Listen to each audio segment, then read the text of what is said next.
Hello, everyone. Welcome back to I See What You're Saying, the Disciplined Listening Podcast. I'm Michael Reddington, and today it is my pleasure to welcome our next guest, Mark Fallon.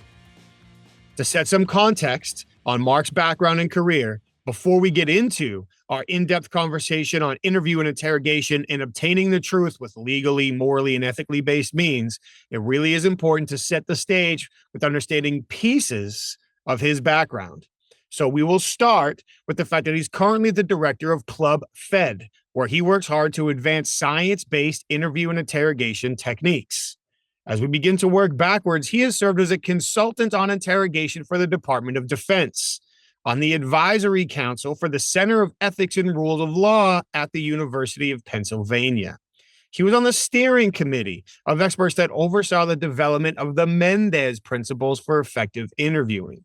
He is the former assistant director of training at the Federal Law Enforcement Training Center, the former assistant deputy assistant director of counterterrorism at NCIS.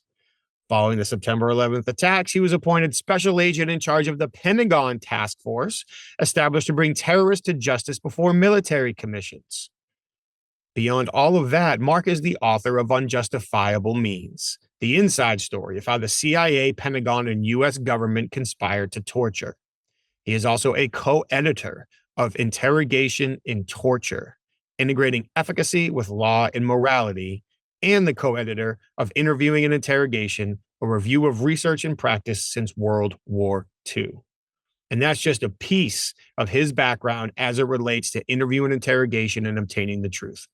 And I'm very excited to share this conversation with all of you, to talk through his experience, his stories, his ideas on how not only we can apply these techniques and lessons in investigative interviewing, but also in our business and our personal conversations as well. Because after all, getting a confession from somebody is really just encouraging them to share sensitive information under vulnerable circumstances in the face of consequences.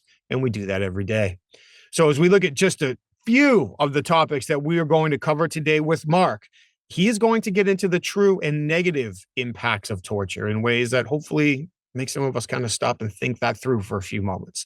The difference between focusing on getting the truth and getting a confession, effective presentation of evidence, not just the evidence you should have, but how and when to present it, even how to set it up, principles for effective interviewing that we referenced before, and of course, plenty of stories and examples from his spectacular career. So I appreciate you all being here today. Thank you very much for taking the time to join us. Before we get started, let's take a moment to thank our sponsors.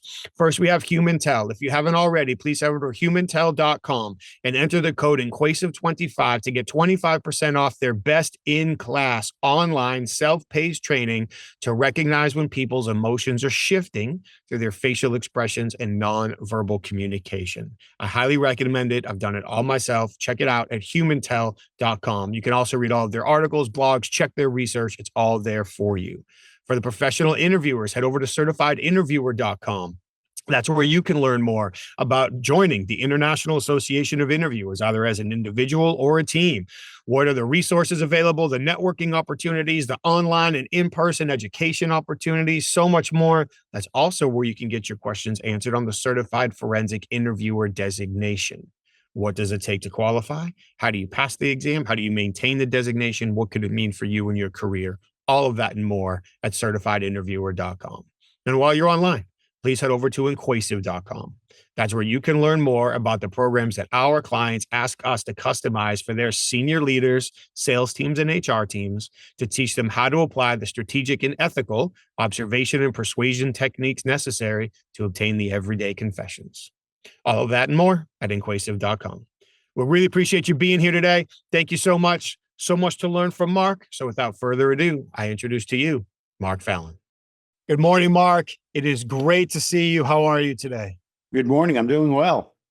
Thank you so much for taking the time. I really appreciate it. As we said in the introduction, you've been so many places and worked on so many things. You have so much experience. I'm really excited to dive in and share as much of your perspective as we can get into an hour or so as we can. And to start the conversation, I think I'd like to go in a direction that I've never gone with anybody before on this show and talk about torture. I'll let people's necks snap back. And here's the question that I'd like to ask. I think intuitively, when we think about torture or enhanced techniques, whatever label we want to put on it, we think, okay, that's probably bad. You shouldn't want to do that to another human being. And if you put people under enough pain, they'll just tell you whatever they want to make the pain go away. So I think that's hopefully, at least at that level, intuitive to some people. But from all of the research you have done in the groups that you have been a part of, what effect does torture or some of these enhanced techniques have on the subject who we are hopefully trying to get truthful information from? Yeah, that's a great question. And unfortunately, my name is linked to the word torture. You can Google Mark Fallon and torture, and there'll be a ton of things that come up. The first way I'd like to maybe address that is I'm often asked, does torture work? And I have to say that torture does work. Torture is an effective tool to implement if you're seeking a certain outcome. So it would be like asking, does rape work? Right? Does pedophilia work? Does genocide work? So the second question is, does it work for what? Right? So what is it you're attempting to achieve? If you're attempting human subjugation, if you're attempting to reduce somebody to, as the CIA and others have done, to an infantile state, to break them down emotionally as a human being, well, then torture is effective in doing that. It will do that to the human subject that you're working on. Now, we have a horrible history with this, and you mentioned enhanced interrogation techniques or enhanced techniques, and that's a label that the CIA gave to they made it up, their program. There was nothing enhanced about it. When people talk about EITs, I try to correct the record and say that was actually an excuse to inflict torture, because they came across with the subterfuge that torture was safe, and we know it's not safe. And I'll get to that with some of the human subjects who've been tortured, that torture is effective. And again, that gets to the question of effective for what? If it's about eliciting accurate, reliable information, well, then the record's crystal clear. I mean, it does not do that. Your memory shuts down. You'll say anything you want, as you mentioned, to get the pain to stop, and you'll get inaccurate information. But they said it was necessary, and the record is clear that it is not necessary. That we, for instance, on the USS Cole Task Force and the Aden bomb investigation with the FBI, used rapport-based techniques that we had used historically and elicited accurate, reliable information and actionable intelligence and things like that. And so the issue of whether a torture is effective, again, goes to for what? We went to war with Iraq partially based on information from a prisoner, Ibn Sheikh Alibi, who was tortured. And he said there was Al-Qaeda in Iraq.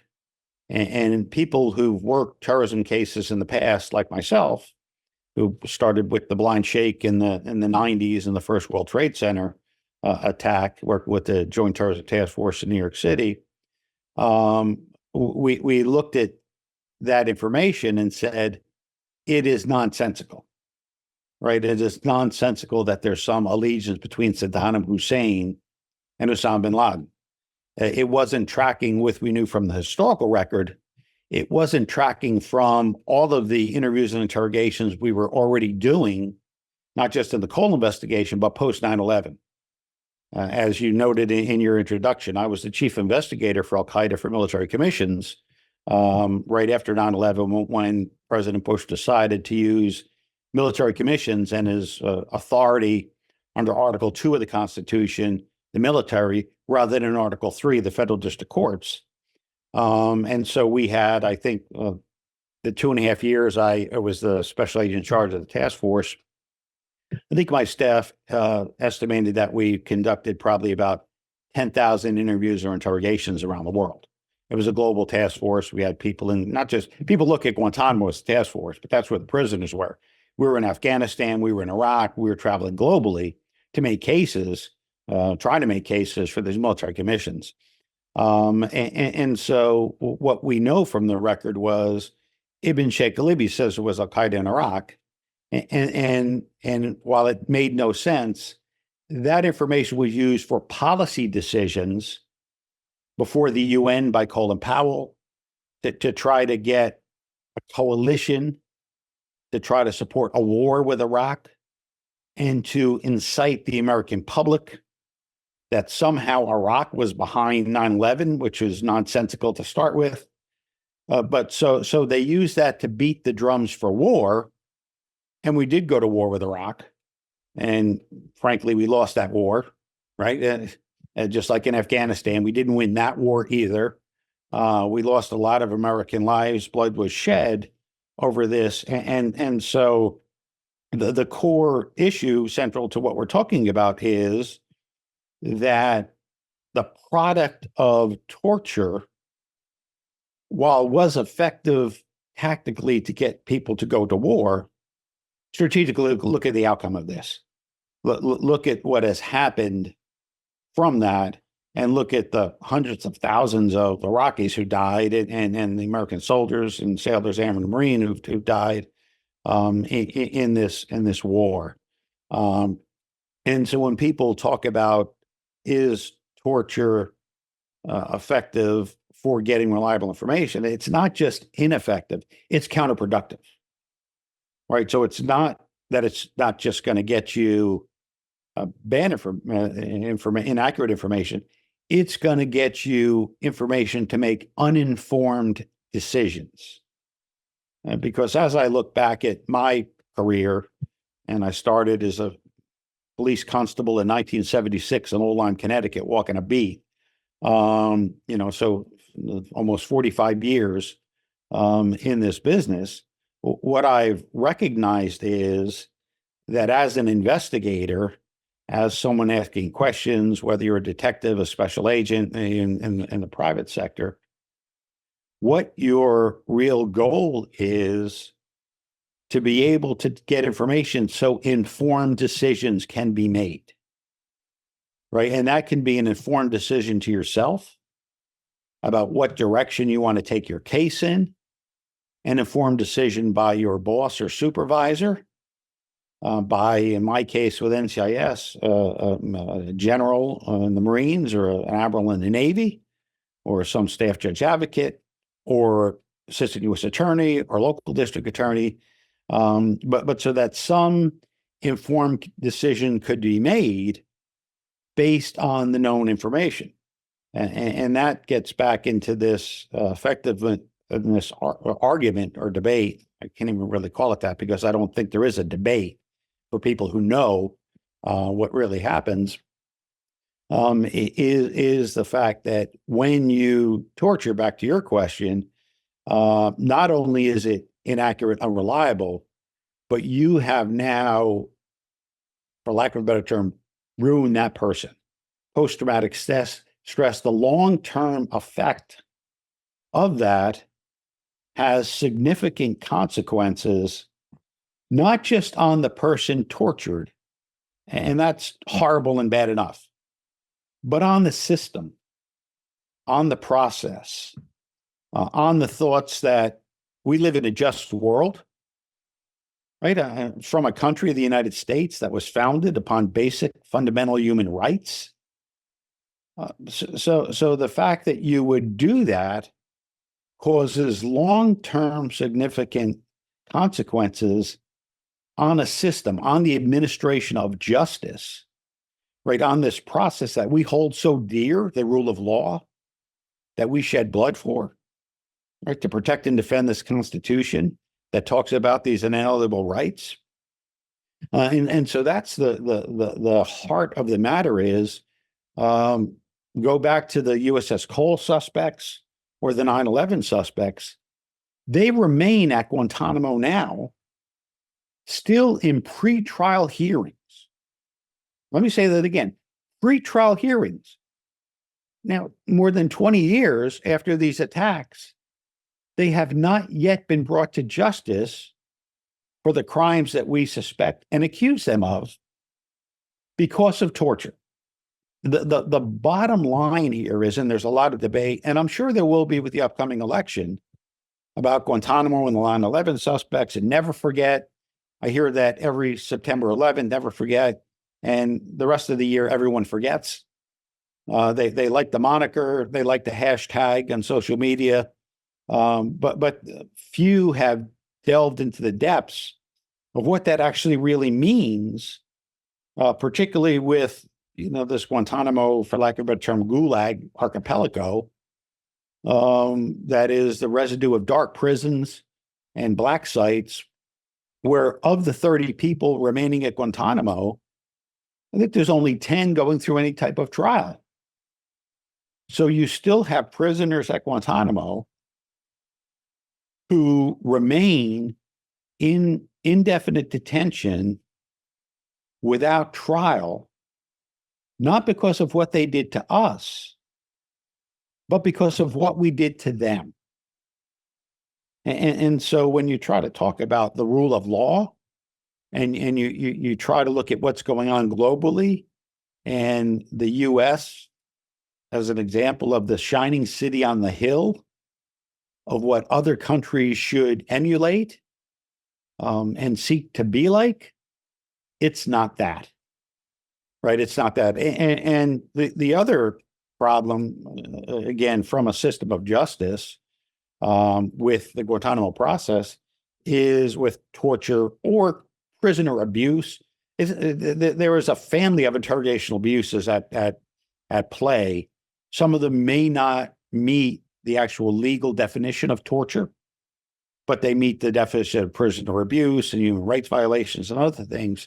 So in the case of Majid Khan, who was a courier for Al-Qaeda, who pleaded guilty, and he went before a panel of military members in this commission process with his guilty plea, they basically nullified his sentence because of the torture inflicted upon him. It's in the public record. I mean, the CIA ground up food and shoved it up his butt.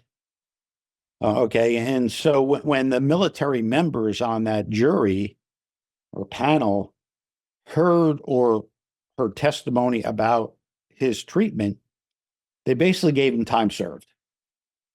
They basically said that, and one of the members, the foreman of the panel, actually hand wrote a letter to the presiding officer, the judge, about how horrendous the treatment was and how un-American it was.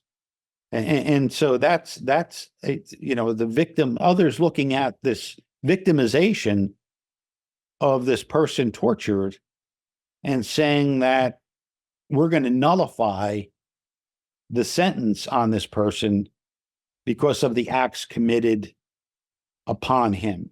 And that's the hard issue right now that the next administration will face, is what do we do about torture?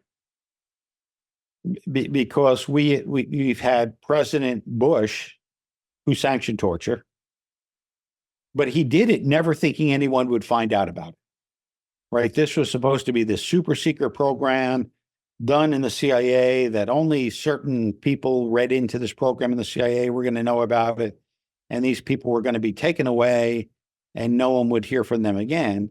Well, that's unrealistic, right? That just couldn't happen, didn't happen, can never happen, right? And so when you take a look at how that has played out and the victimization of hundreds, thousands in these families of interrogational abuses, we're stuck in this quagmire.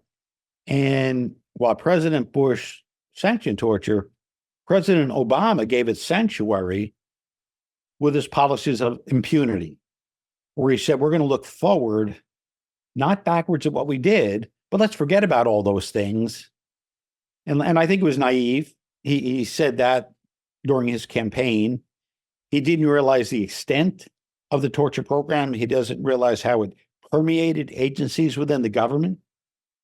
Didn't realize, and I couldn't talk about this until last summer when it became public record, that the FBI actually was part of the torture program, sent agents to black sites, fed questions to people being tortured. The Federal Bureau of Investigation, who should have been the people standing up against this, were actually part of this national program where the government, it was government policy to implement torture. And so that's the critical crux of what's happening now. So you have Bush sanctions it, Obama gives it sanctuary. Trump celebrated torture, right? Ran on a campaign. We're going to do stuff worse. Waterboarding works. We're going to get more bad dudes. And really, thus far, the Biden administration has ignored the issue. So there's a big debate where defense counsel, and I testified last summer down at Guantanamo in one of the cases. And so the government tried to reach plea agreements with defense counsel. And when that got to the Secretary of Defense, he quashed it.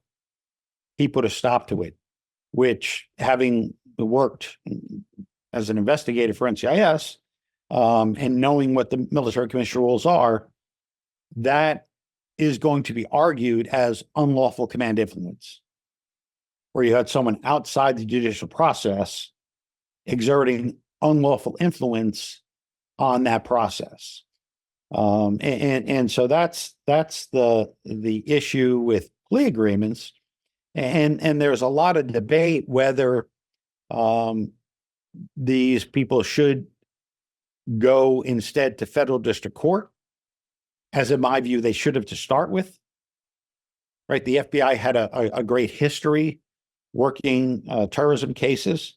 The Southern District of New York, U.S. Attorney's Office, was the primary district for prosecuting any Osama bin Laden cases. Had a great track record. The skill of the investigators in was called the I-49 squad, the Osama bin Laden squad in the Joint Terrorism Task Force, the NYPD FBI Joint Terrorism Task Force there, were the folks most experienced in the world at investigating Al-Qaeda. And President Bush basically turned his back on that system and said, instead, I'm going to have the Secretary of Defense do these investigations. And said, I was charged with, I got that military order to establish a task force and conduct these investigations for these military commissions. And while I thought it was an unwise decision, it was a lawful one. The president did have the authority under Article 2 of the Constitution to establish some sort of military commissions, tribunals. The Supreme Court has rejected the manner in which it was implemented over the years, but he did have that authority. But the lessons are yet to be learned, because even now, if you try to take those cases to federal court, the discovery rules and cross-examination would likely expose what those in government fears most: accountability for torture policies. And so that's a long answer to your question about torture, but that's really the crux of the issue. Once you go down that road, it's hard to recover. And 20 years later, we still have not recovered from those decisions by President Bush to use torture as an instrument of war. And who knows how many more years it might take us to recover, if we ever do at all. And that answer certainly provides a ton of additional layers and context to it. And there was one little piece through all of that, even kind of parsing through the context, we think just about the conversations itself, that we're looking to make informed decisions. So an investigator is somebody who asks questions with the goal of gathering information, truthful information, that allows them to make informed decisions. And those informed decisions can be wide ranging. So if we were to use that as an analogy really quick, a CEO could be an investigator, a salesperson could be an investigator, a negotiator could be an investigator, somebody conducting a candidate interview is an investigator, because in all of these scenarios and more, we are looking to obtain truthful information that helps us make more informed decisions in order to achieve goals. And I do want to come back to some of the interrogation stories and examples in just a moment, but to take half a step away from that is sort of an interlude. If we know that putting unnecessary stress and discomfort on people is counterproductive to gathering informed, truthful information to help us make these informed decisions, through your experience, through your lens, your opinion, why do you believe that people in investigations and business, because I see it all the time. Well, we're going to do a job interview. We're going to make this person feel really uncomfortable. On what planet is that a good idea? Yeah. But people, they believe it to be true in their bones. They want to argue with me. Well, I need to see what they operate under stress. Are they going to be under that stress every day in your job? Then why are you doing it to them now? But my rant aside, with your experience and opinion, why do you believe that people still believe it's productive to put people under unnecessary stress as a means to gather truthful information when the empirical data is so strong that says it's a bad idea? Yeah, let me step back, and I'll answer that in two different ways. That first of all, to start with, unfortunately, everyone is not conducting their interviews or interrogations to elicit accurate, reliable information. There is a number of confession-driven practices that are used, and I can talk about research later during this talk. But what the research has found, and I've also had the honor of being the immediate past chair of the High Value Detainee Interrogation Group Research Committee. And so I'm well aware and well versed in the research that has occurred since the establishment of the HIG and a robust research program within the government.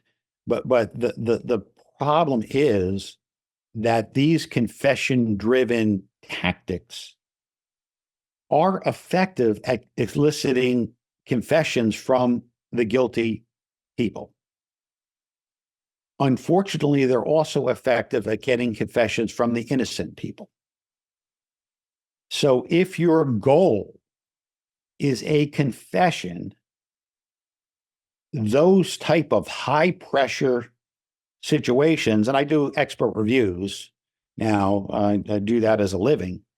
And what happens is, when I look at these, more often than not, it becomes a false concession, right? And so the person is worn down to such a state that their repeated denials are rejected and refuted, and they're not listened to. And rather than listening, the questioner is doing all the talking and implanting memories and shaping the conversation, that the person oftentimes just concesses and says, well, that may have been what happened.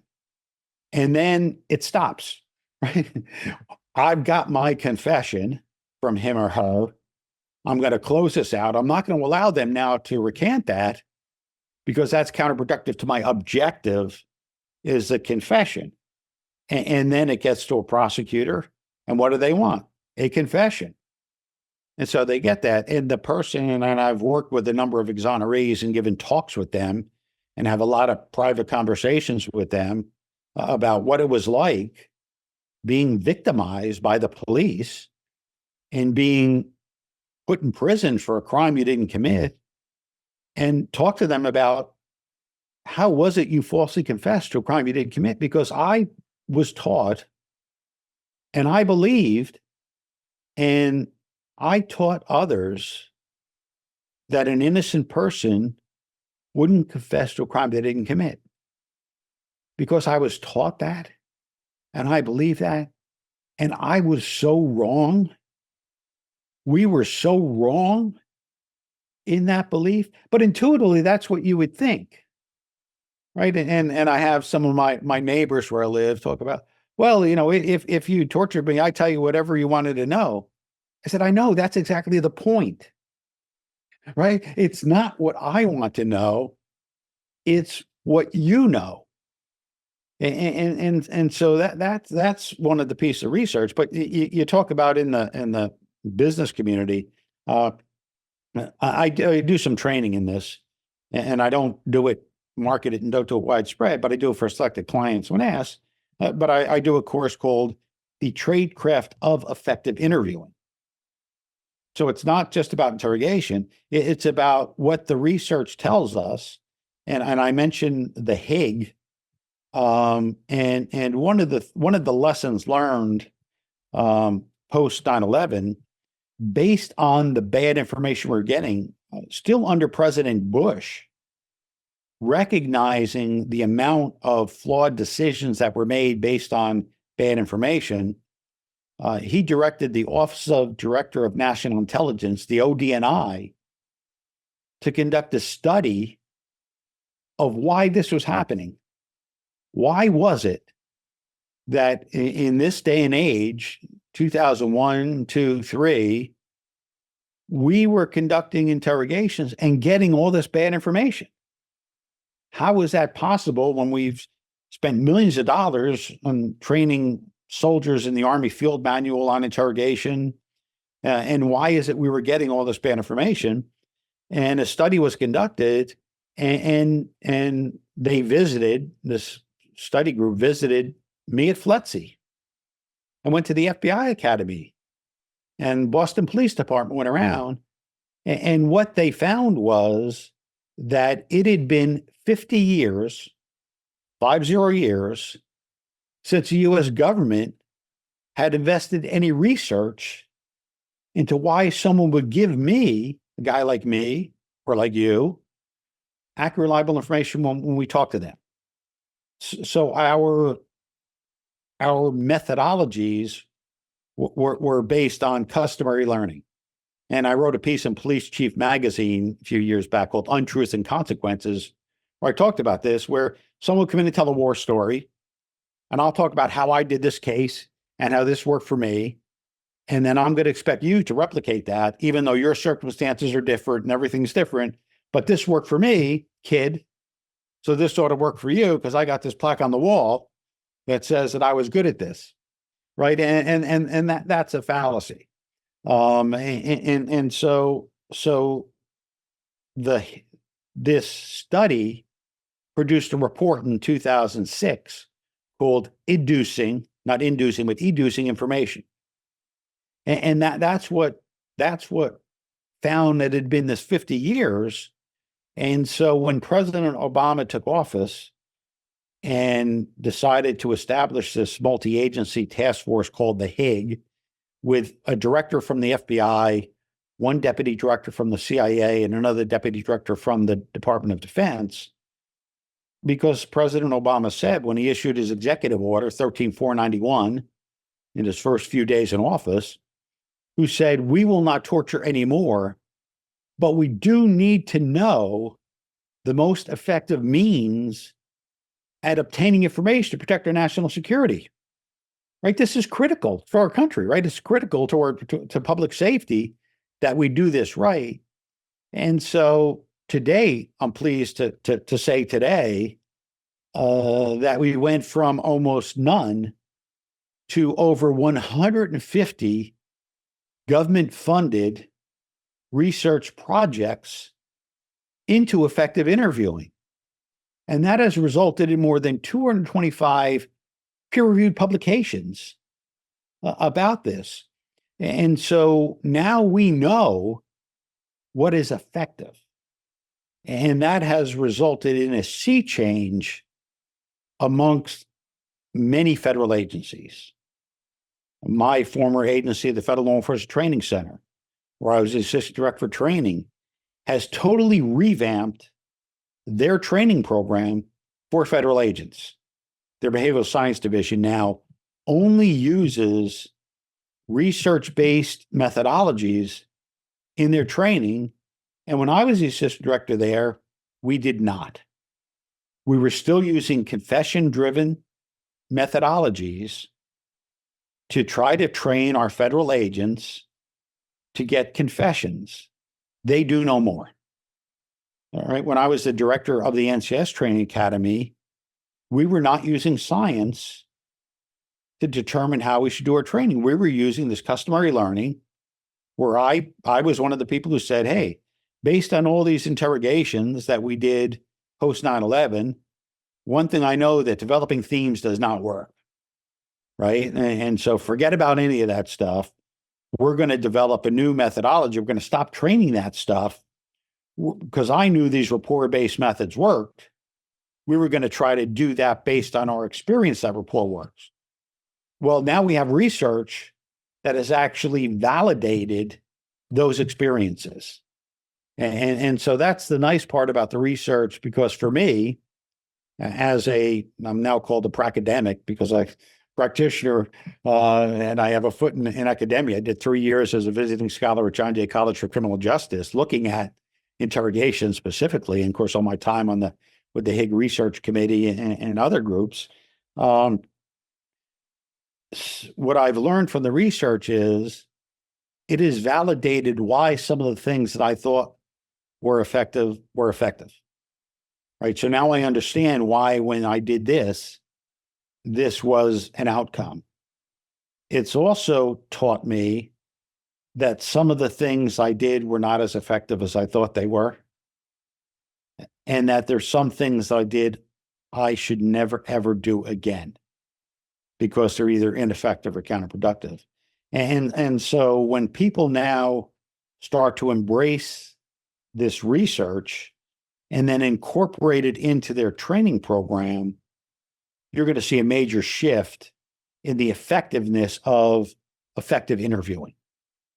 Right. And that's the key. And I'm very proud of my old organization, NCIS, because not this summer, last summer, the director came out with an edict to the field. We called it a general administration of the field, and said, I don't care how you've previously been trained. I don't care what your previous practice has been. From this day forward, we will only use research to guide our interview and interrogation practices. And they sent researchers to the NCS Academy. They retrained the instructors. They taught supervisors in the field about what is effective so that they're not counterproductive and telling someone, don't do that. I didn't do it that way. And so we're seeing this great kind of new wave of effective interviewing, and we can talk about the Mendes principles later if you'd like, but this is monumental. In my career, we saw an amazing sea change, my NCIS background. So talk about sea change, when DNA came out, right? So this DNA has revolutionized crime scenes. Right, we collect evidence differently. We're now looking for biological materials, and hair follicles can tell us things that never could before, and cigarette butts and other things. And so that has really changed the manner in which we do crime scenes. NCIS now has its first canine unit. The dog is to sniff out electronic media. Right, that's how far we've come. NCIS never had a drug dog or a bomb dog. They now have a dog that can sniff out hidden electronic devices and things like that. And so law enforcement needs to change and evolve with these advancements in science. That is happening right now at the federal level and in certain pockets of excellence at the state and local level. It is not yet culturally evolved. In October, I'll be speaking at the International Associations of Chiefs of Police annual conference in Boston.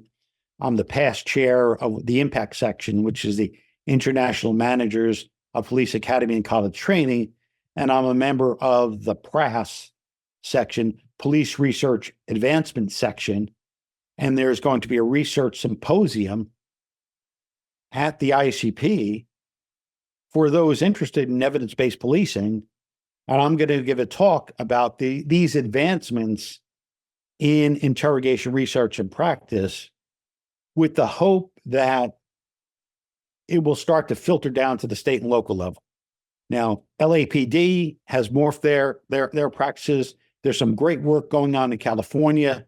There's a DA out there named Vern Pearson who's embraced the research, who's making sure that his officers are trained in this. I was out giving training in Wichita, Kansas PD. They have some great champions for science-based interrogation. There's these pockets of excellence in Dallas PD. But there's these isolated, right? It has not yet been a cultural shift from confession-driven tactics that are counterproductive. People are still using false evidence ploys. We have evidence, and we know they produce bad information. We know people falsely confess to crimes they didn't commit. But if your goal is a confession, you're getting it. And so that's why I'm out there giving talks. I do work with the Innocence Project, and now spoken before 10 state legislatures, given testimony or visited their capitals, met with senators and representatives, trying to convince them that we need legislative change to help push down the fact that there's now research that can inform the practice. And I would love should inform practice. Definitely. And that's where I would love to spend a couple of minutes, if we can, is talking about the best practices, talking about the changes. Because I feel like when you mentioned that like cultural shift, a lot of times, whether it's law enforcement, private sector organizations, the example you gave earlier, I did it this way and it worked for me. Therefore, you should do it this exact way, even though the context is largely two entirely different. You mentioned the Mendez principles, you mentioned the Hague, you mentioned evidence-based practices. Really, all of that boils down to techniques that work to encourage people to share accurate and reliable information. So for the people that are listening and are like, oh, give me that. What do I need to do to encourage people to share accurate and reliable information in any of my investigative or business conversations? What are the best techniques that we should be using now to encourage people to tell us the truth? Yeah, there are a number. So there's not one context. When I teach or what I advocate for, there's a few, I'll call them bands of research that I use when I teach the tradecraft of effective interviewing. Yes. And so, for witness interviews, particularly the cognitive interview. Love it. Fisher and Geiselman developed this years ago for interviews of children, because the psychological underpinnings are about better memories, more clear and accurate memories. And so I've done some work on crisis or hostage negotiations, working for the United Nations, looking to get a hostage who was in custody by a Al-Qaeda affiliated group in Yemen, right? And so I was a consultant to the United Nations on that, developing strategies. And as part of that, I went around and I would do a debriefing of other hostages that have been released by Al-Qaeda affiliated groups in Yemen, because I want to learn the methodology. What would be the best strategies to get our client released? Let's look at how others in other contexts or from other countries were released. And in those debriefings, I've now debriefed 3 different hostages who were held in Yemen by these Al-Qaeda affiliated groups. And I used a combination of what the research has shown me. I've used a cognitive interview. Yes. Right, because I know that is effective. There's some interview about open windows, open doors, open spaces, right? And about embodied cognition. And so understanding that, I would ensure that the environment that I use was unlike your traditional interrogation room, which is the opposite of what the research on embodied cognition shows. The research about the interrogation space should be, and I hate the term softer because they call it that, but it should be a softer room, right? It should not be this confined room where the person's put in a corner and your back's to the door so they can't escape. You could tackle them if they try to go out.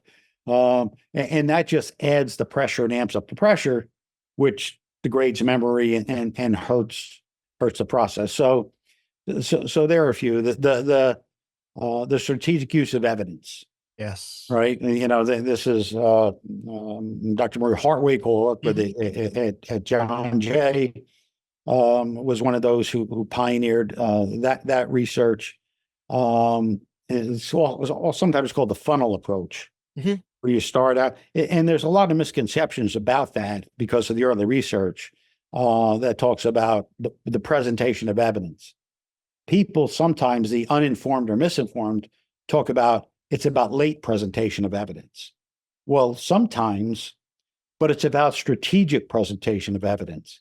It's about the proper planning, and it's about knowing when to do that. And what the research shows is that the SUE technique, the strategic use of evidence, is very effective at eliciting admissions or lies from the guilty, because as an investigator, I don't mind a lie. If I can prove you're lying, I'm making my case, right? And so that helps me if you lie to me.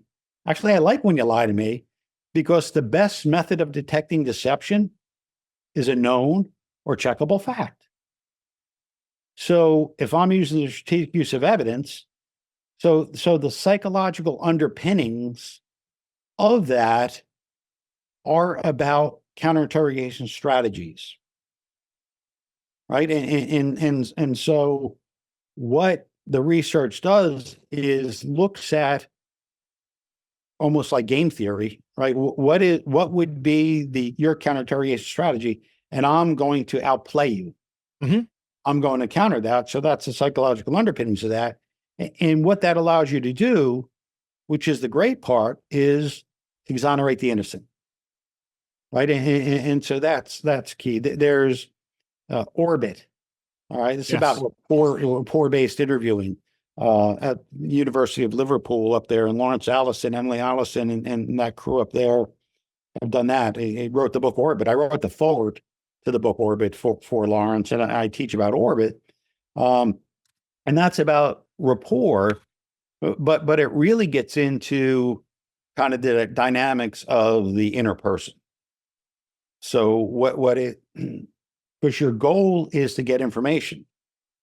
So if a person has more dominant tendencies, the counter to get them talking more is to have a more submissive approach, because that will draw more data out, right? And the opposite may be true. And there's a wheel, and I don't want to get into kind of all of that training, but that is being done right now and taking root in a lot of training, and I am delighted to see that. I'm delighted to hear it. And by the way, let me double down on recommending the cognitive interview, memory enhancing techniques, Geiselman and Fisher, and also Orbit. I'll share links to those books, including your books as well, in the show notes. I can't recommend those two books enough. But just what you said there, when somebody is being dominant, don't meet them head on. Play a more, use the word, a submissive role to encourage them to open up and talk more, and use their dominance to draw them into the conversation.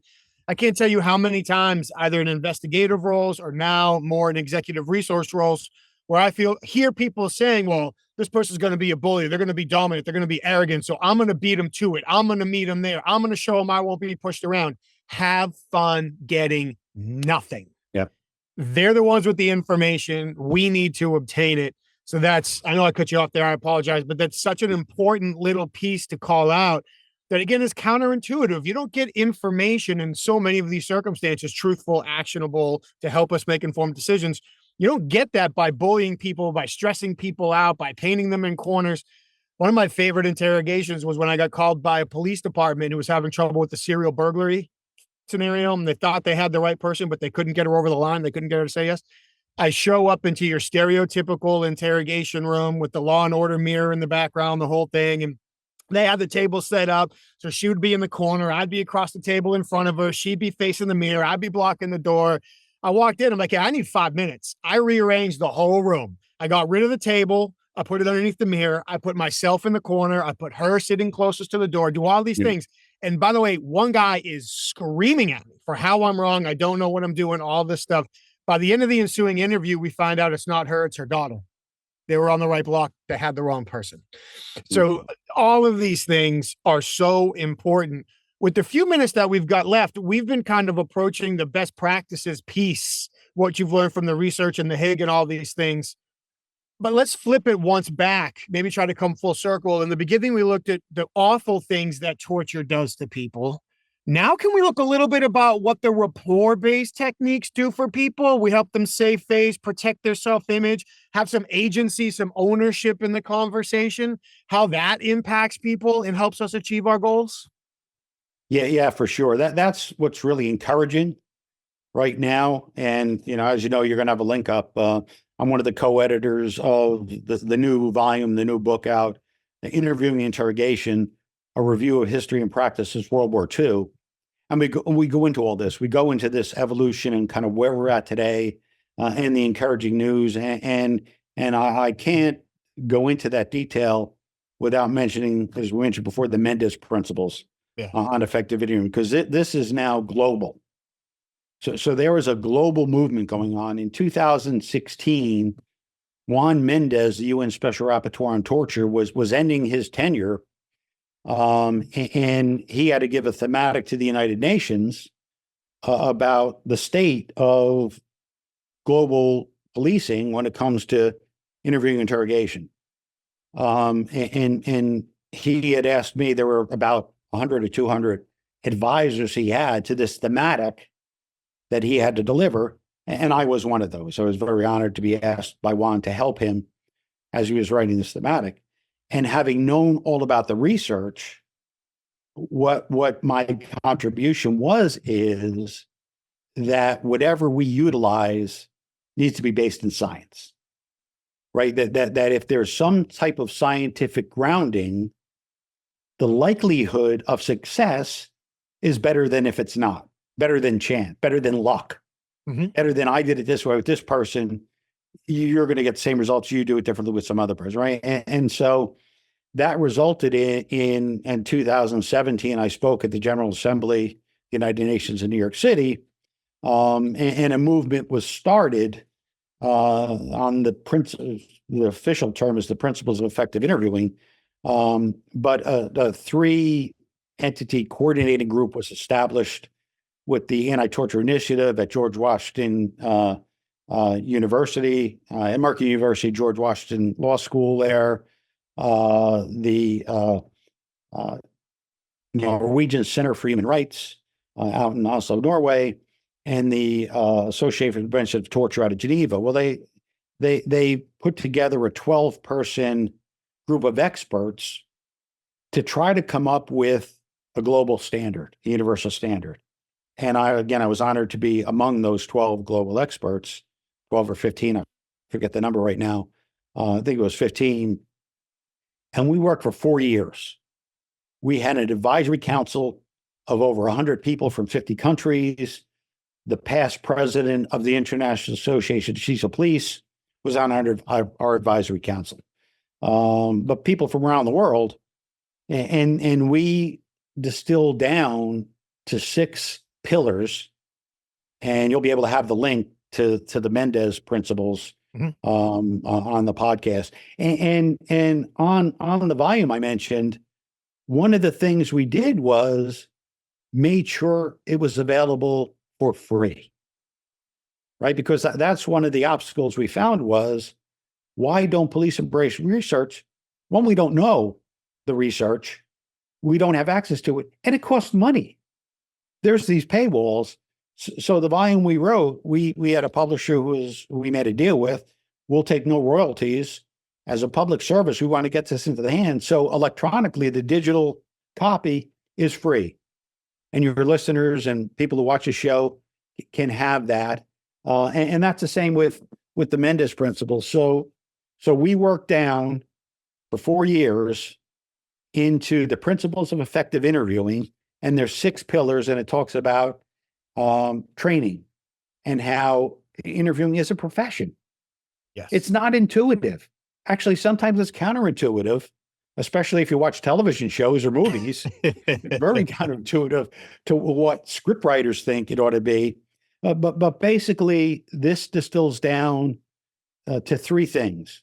And it's hard, I think, for people to argue against these things, that interrogation or interviewing, and in the Mendes principles, we intentionally call it effective interviewing. We don't just call it interrogation because in some parts of the world you can't say interrogation. They get all sorts of hives and high blood pressure over the term rather than the practice. And some call it investigative interviewing. But what about intelligence interviewing? It applies there. And so we decided effective interviewing would be the term we use. But what we came up with was effective interviewing needs to be based on law, on science, and on ethics. And so the ICP impact section that I'm the past chair of has endorsed the Mendes principles. The American Bar Association has endorsed the Mendes principles. There are countries around the world, the United Nations police have totally revamped their training program, and other entities of the UN, and now globally are teaching the Mendes principles. And so this is part of the curriculum when I teach is all Mendes compliant. And so when I talked, I just spoke at the National Council of Juvenile and Family Court Judge Conference in Phoenix, Arizona. And what I tried to convince judges and administrative court personnel is that your legal standard of voluntariness doesn't take into effect the unreliability of some of those voluntary statements. And so the new standard ought to be about what is reliable. And if you use the Mendes principles as that standard, you're going to ensure that what you're looking at in court, or if your police department does it, your department, or if your CEO can look at these, because the science is universal. It's about effective interviewing. It's about questioning. So it applies in all of those contexts is that your methods are based on law, science, and ethics. And I've yet to have anybody argue with me that our practice ought to be unethical. Our practice ought to be unscientific, right? Or it should be unlawful, our practice. And so that's kind of that's what I find really encouraging right now are these pockets of excellence in policing that I highlight, and I highlighted intentionally Wichita Police Department, LAPD, Vern Pearson, out in El Dorado County, California, the district attorney out there, the FLETC, NCIS, Air Force OSI. Right now, everyone who goes through the FLETC, criminal investigative training program, so all of those federal agents who then go on to Secret Service or U.S. Marshals or ICE or the respective inspectors general, they're all getting now, just for the last 2 years, evidence-based training, research methodologies that are implanted. And in the volume that I know you'll have for your readers, we have a chapter in here in that evolution of FLETC. We have chapters in here about how you can go about it, about memory, what the latest is. And what we did is we asked the scientist to write it for practitioners.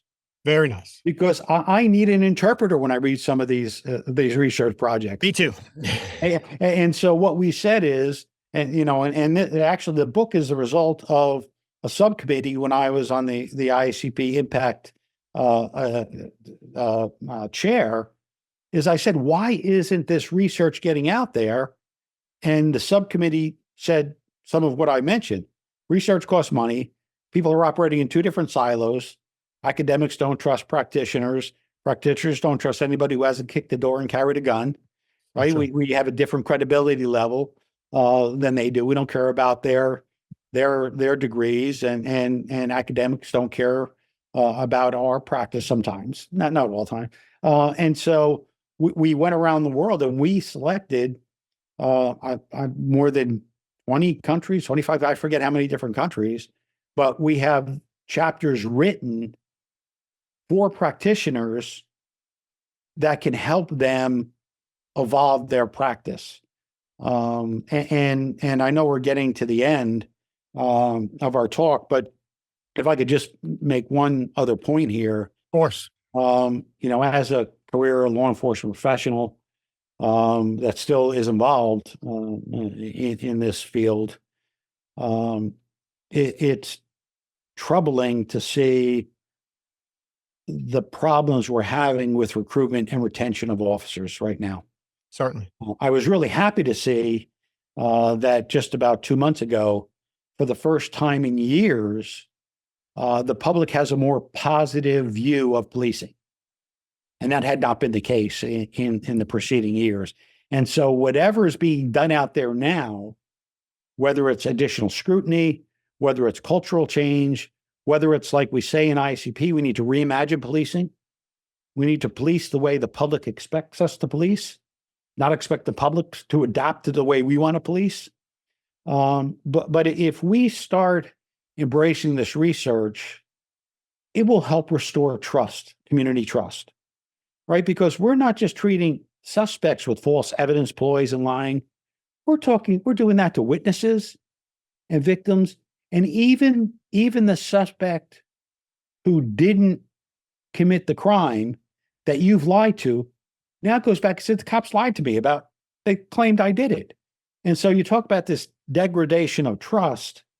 Well, I truly believe that if we start policing with virtue, using law, science, and ethics as our foundation, as our guiding principles, then we can move from community-oriented to community-embraced policing.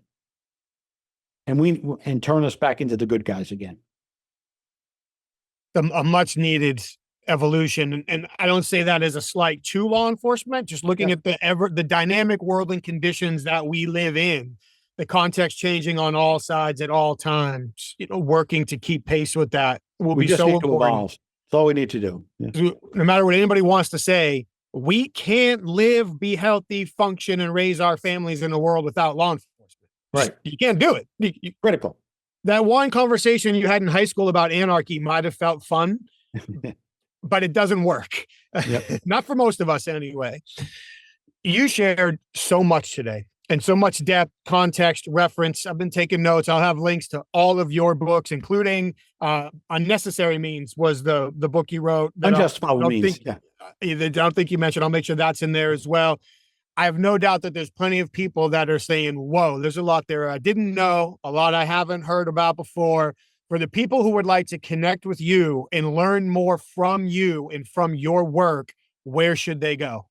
Yeah, I have a website, markfallon.us. Okay. And you can click on the icon and send me an email or a note. I'm very active speaking publicly. As I mentioned, I'll be at the International Associated Chiefs Police Conference in October. I go every year. I'm a past chair of the Impact section. And I'm really delighted, as I said, there's for the first time, we're having a research symposium and an ICP conference. That's awesome. And so the Research Advisory Council and the Police Research Advancement section are combined. and we're going to have sessions on evidence-based policing, where we need to have this cultural shift where we now start to embrace science rather than reject it. For sure. And you mentioned the unfortunate divide, chasm between academics and practitioners historically. We are all out of good reasons not to have bridges built between the two, because there are absolutely lessons to be learned from both.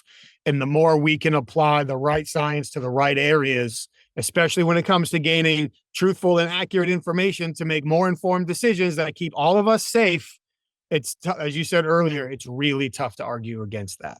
Yep, no doubt. Thank you so much for your time. It has been my pleasure. I really appreciate it. And I look forward to hopefully many more conversations with you in the future. My pleasure as well. Thank you for having me on.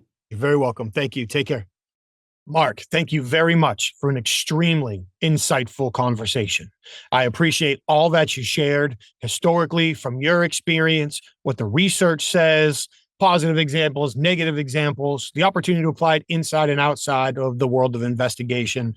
Thank you so very much for the time that you put in and all that you shared with us today. I truly appreciate it. I took a bunch of notes. Hope everybody else did as well. Even just how you started the conversation, torture can be effective. But for what?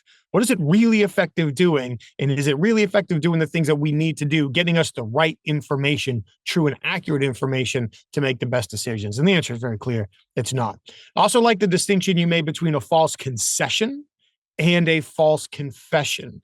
But that was very important. And I love how you articulated it. And I also love the concept of going into a conversation that it's not about what I want to know. It's about what you know. I don't want you to tell me what I want to know. I want you to tell me what you actually know. And those are two very, very, very important distinctions. And I truly appreciate you sharing it with us. Thank you, Mark. And thank you to everybody that took the time to listen to this conversation. Again, I hope you got just much, if not more, out of it than I did. Before we go, let's thank our sponsors one more time. We have HumanTell. If you haven't already, head over to humantell.com. Enter the code INQUASIVE25 for 25% off their best-in-class online training to accurately identify when people's emotions are shifting in real time through their facial expressions and nonverbal communication. It's all backed by science and research, which is all there on their website to read for yourself. Lots of great education there. Enter the code INQUASIVE25 for 25% off the training at humantell.com. Please, if you're a professional interviewer, also head over to the certifiedinterviewer.com. Certifiedinterviewer.com is where you'll find all of your answers to the International Association of Interviewers. What does it take to join? Who qualifies? Organizational level, individual level? What kind of networking opportunities are there? Interviewer resources, education, online, in person, all of that is there for you. That is also where you can learn more about the Certified Forensic Interviewer designation. What does it take to qualify? How do you pass the exam? What's included in the exam? What does a designation do for you in your career after? And how do you maintain the designation? What are the professional, moral, legal, ethical standards that you need to maintain? All of that is there for you at certifiedinterviewer.com. And while you're online, please check out inquasive.com. That's where you can see the programs that we customize for our clients anytime they ask us to teach their senior leaders, business development teams, or HR teams how to encourage people to share sensitive information under vulnerable circumstances in the face of consequences with strategic and ethical observation and persuasion techniques, all designed to help build stronger relationships and achieve better outcomes. It's all there for you at inquasive.com. Check it out. Thank you so much. Before you head out, please like the show, share the show, subscribe to the show, tell your friends about it. Give us your feedback. What would you like to see more of here, less of? Please let us know. We appreciate you being here week after week. Thank you so much. Stay safe, take care of each other, and we'll see you next time.